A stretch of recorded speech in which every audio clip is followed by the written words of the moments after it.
What is up, YouTube? This is Mr. Rolldaddy here, and it's another midweek in the fall, and you know what that means. Another Iowa Hawkeyes football game. So, this means I'm now breaking down the upcoming opponent for the University of Iowa, the Nevada Wolfpack. This is going to be a pretty good game, and this is one I'm really thinking Iowa should win, but again, as I will be doing throughout the year, I will be breaking down my personal analysis for the upcoming game on the game week. Now, please remember, all of these views that I present in this video are of completely my own. They do not represent any coach, any football player, any media outlet, the Big Ten Conference, the University of Iowa, or anyone or anybody else affiliated. I'm a just for fun analyst doing some football work for the school I love. It's just a side gig for me in a way, you know? So all views are completely my own, but let's get going into it. And I have decided to start something for this week. I'm going to try it out, and this might be a regular for all my future episodes, but I'm going to break down my analysis on Google Slides instead of just completely on paper. I'm hoping this will give the viewer an easier time reading my analysis for the upcoming game. So let's go. Now, first off, pretty huge note. This is a night game. And if you've never been to Iowa City, you don't know how special a night game is at Kinnick Stadium. There's so much energy playing under the lights for these guys, and Iowa's just had a lot of great performances under those lights. The energy is just there when it's a night game.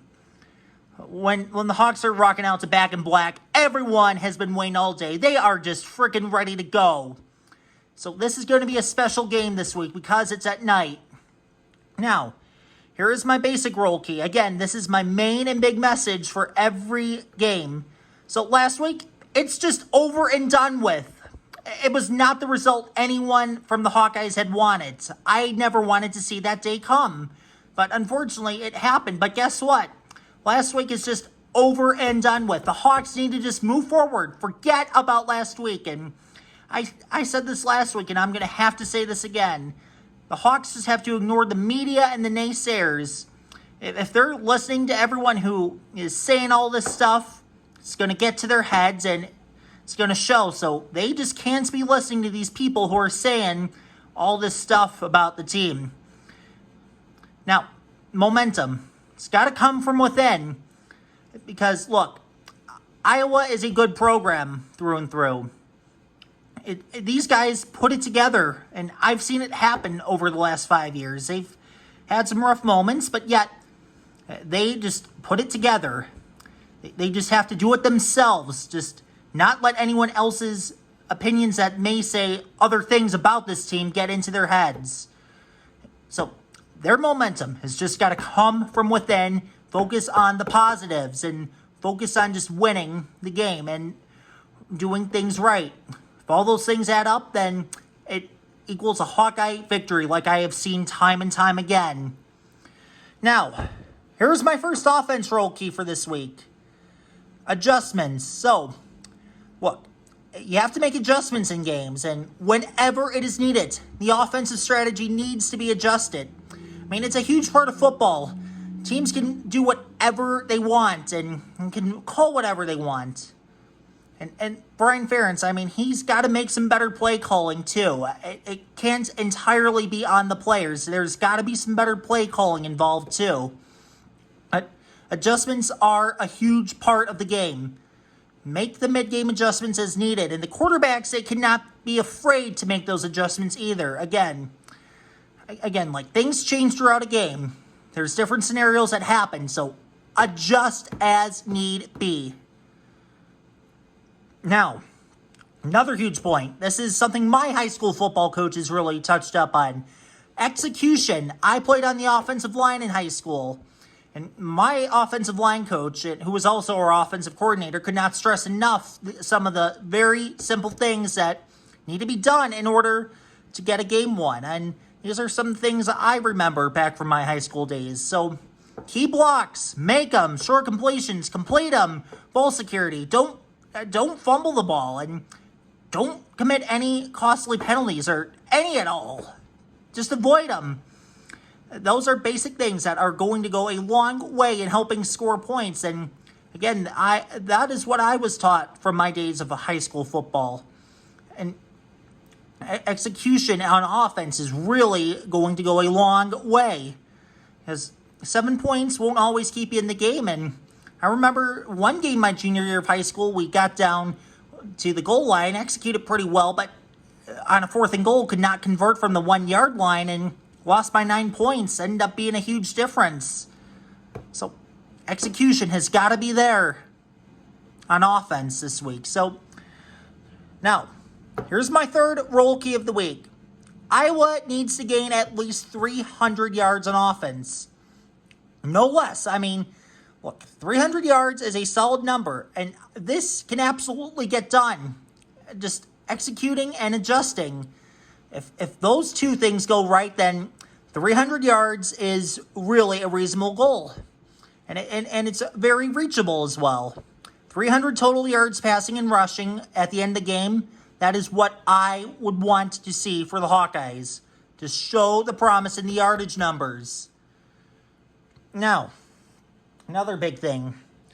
Nevada's got a pretty good defensive tackle, Dom Peterson, so he's got some experience like many guys on the defense does. So don't let him blow up the obvious running plays. I mean, I know I was going to run because I was a run-first team. Just play him on every down.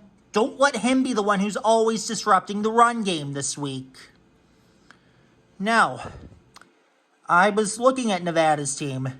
They run a 4-2-5 defense, which is 4 down linemen, 2 linebackers, and 5 defensive backs. Now, I believe this is a pretty good scheme for the tight ends in the passing game. So, given that there may be some more open areas on the passing field than maybe some other defensive schemes would have, because I know there's 5 defensive backs, but still, there's not many areas the linebackers have, and so this is, I'm thinking this is a good chance to get tight end Sam Laporta open as often as possible, because he's not going to have to block a whole lot, given that they don't use many linebackers. Now, it's a good chance to show why Iowa is such a good tight end school, but still, given that this can be a tricky scheme to block, all blockers have got to be utilized accordingly. So just be sure the offensive linemen are knowing who's going to block who on what alignment they run within the 4-2-5. And big thing is, take advantage of the defense's weak side. Having 2 linebackers, while it can have some advantages, also could exploit the defense on the weak side areas with outside runs, screen passes, zone runs, whatnot. So look for the weak side and run some plays to that weak side where there's not many linebackers and the defense has negative men compared to what the offense has on that side of the field. Take advantage of it. Now, finally, I'm finally getting into my defensive roll keys for this week. So, pass rush. It's going to be key this week. I mean, Seth Benson, he must show why he is pretty good. He's got to really step in there, make sure he is getting his sacks. I mean, because it's really needed for this week. He's got to show that he's going to do pretty well. And then I'm going to say Joe Evans and Lucas Van Ness have got to get the pressure off of the edge. And again, I believe all 3 of these guys are really good players. But they need to really show it this week, given the pass rush that is needed to handle this offense. And a big player is Aaron Frost. It's a Mountain West Conference honored offensive lineman. You got to play him. You got to keep an eye out on him. There's a lot of smaller schools that have sneaky good offensive linemen. So from there, you've got to really get it working on them. Now, ball hawking. It's my second roll key. Both are very good at the defensive turnovers. They've got to go get that ball. Bradley Moss and Jack Campbell. I've seen them score defensive touchdowns. Now, I'm not asking them that they have to, though of course I would love them to, but still, You've got to really get that ball there. And Nevada, they've got a good passing attack still. I mean, I know they've got a new quarterback, but Tyrese Mack, he's experienced. He's been a good receiver. Just stop their success in the air. Now, the Hawks need to look out for the running backs this week. All right, I don't know how to say his name. But anyways, this guy, he's the Wolfpack's running back 1. I've read that he's got some good speed on the field. So if you are leaving him in the open field, that's dangerous. Have some defensive backs there to tackle just in case. And Iowa is a good tackling school on the defensive back side. Not many schools have a lot of good defensive backs that can tackle, but Iowa does. Now, Devontae Lee is the running back 2. He's entering his 5th year. He's had a lot of great runs, and he's scored quite a bit of touchdowns in his college career. He's also a solid enough receiver, so if he's there on 3rd down, look for him to be getting the ball on a screen pass or something. Now, another thing. These guys, from what I saw, running multiple scheme.